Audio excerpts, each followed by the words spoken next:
হিটলাৰৰ দৰে মুছলমানক হত্যা কৰি পেলাওক মুখ্যমন্ত্ৰী হিমন্ত বিশ্ব শৰ্মাই। কেন্দ্ৰতো চৰকাৰ আছে, টালি টোপোলা বান্ধি মুছলমানক ক'ৰবালৈ পঠিয়াই দিয়ক। গৌৰৱ গগৈৰ জয়ৰ পিছতে শংকিত হৈ পৰিছে ডক্টৰ হিমন্ত বিশ্ব শৰ্মা। যোৰহাটত গৌৰৱ গগৈৰ বিজয়ৰ পিছতে টোপনি নোহোৱা হৈছে মুখ্যমন্ত্ৰী। ২৬ত হিমন্ত বিশ্ব শৰ্মাৰ ৰাজপাত যাব আৰু সেয়ে যি মন যায় তাকেই কৈছে।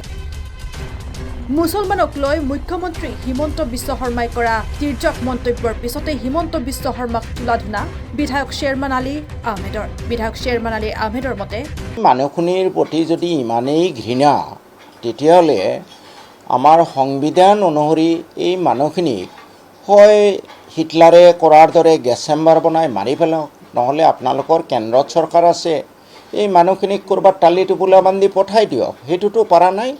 তেওঁ সংখ্যালঘু বুলি কোৱা নাই, আচল শব্দটো কৈছে বাংলাদেশীয় মূলৰ শব্দহে কৈছে। এতিয়া চাওক, এইটো নতুন কথা নহয়। তেওঁ বিজেপিত যোগদান কৰাৰ পিছৰ পৰা যোৱা 10টা বছৰে সদায় তেওঁ ঘৃণাৰ টোপোলা এটা লৈ ফুৰে আৰু এই মানুহখিনিক তেওঁ গালি পৰাটো আগতেও বিভিন্ন বিশেষণ দি এই মানুহখিনিক গালি পাৰিছে। আৰু এতিয়া নিৰ্বাচনৰ পিছত গোটেই অসমবাসীয়ে লক্ষ্য কৰিছে যে যোৰহাটত গৌৰৱ গগৈৰ বিপুল ভোটত বিজয়ে তেওঁৰ টোপনি হৰণ কৰিছে। তেওঁ আচলতে নিজৰ অস্তিত্বলৈ শংকিত।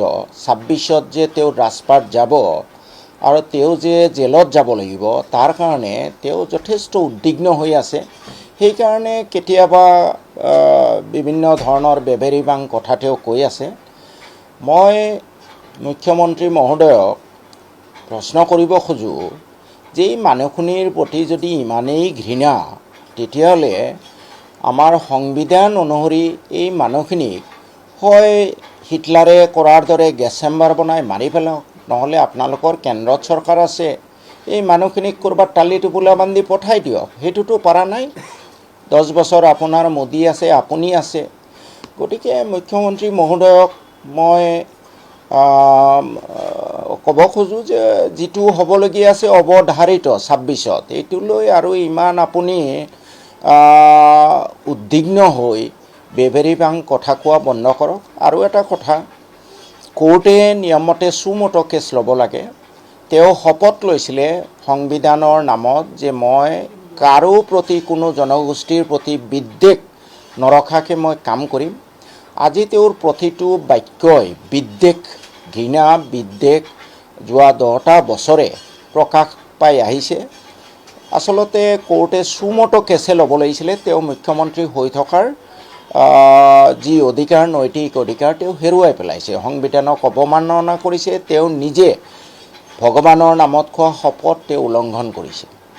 এই জনগোষ্ঠী, মুখ্যমন্ত্ৰীয়ে যিসকলক বাংলাদেশী মূলৰ কৈছে, তেওঁ ইতিহাস জানে। বাংলাদেশৰ সৃষ্টিয়ে হৈছে 1971 চনত আৰু 1941 চনত অসমৰ বৰ্তমান ভৌগোলিক পৰিসীমাৰ ভিতৰত যি জনসংখ্যা আছিলে তাৰ 25.72% মুছলমান আছিলে আৰু 1971 চনত কমিকৈ 24.56% হৈছিলে।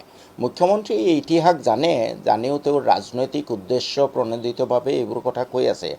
আৰু মই এই জনগোষ্ঠীৰ মানুহখিনিক এটা আহ্বান জনাব খোজোঁ যে আপোনালোকে এইবোৰ গালি সপনিক আপোনালোকে প্ৰত্যাহ্বান হিচাপে লওক।